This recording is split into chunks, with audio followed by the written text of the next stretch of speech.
金马拍卖会摕到号码牌发票，上尾这个卖全的周先生标到5票，得到上大奖品。恭喜大家！谢谢大家。再给我们说一下，感觉这卖船买黄金啊！卖船买黄金没办法，我们游艇公司是游艇赚不到钱，黄金试试看。拍卖到好技巧，民众是欢喜甲噗噗跳。今仔日伫咧行政建署糖分署举办金马拍卖会，一早8点多就千米来真侪人，手头订号码牌含真侪钱，来到现场的107位民众期待真久，大声规定敲电话问。到10号的人请进场。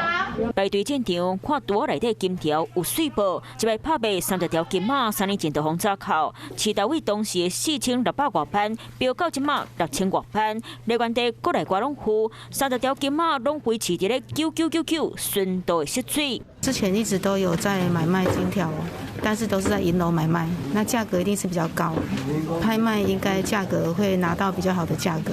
想要一场嘛无简单，爱先立保证金5班，签新律师一张竞票，14票前8票以3条非1票拍赔，顺利得标，下晡2点钟前都要汇款。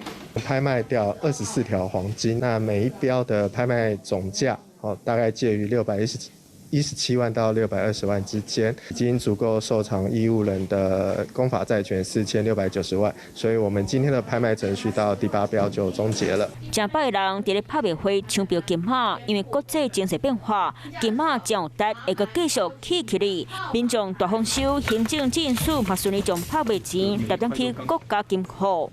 Hello， 我是郑慧良。想要抢先掌握最及时的新闻资讯吗？赶快订阅、按赞、开启小铃铛，锁定华视新闻的 YouTube 频道。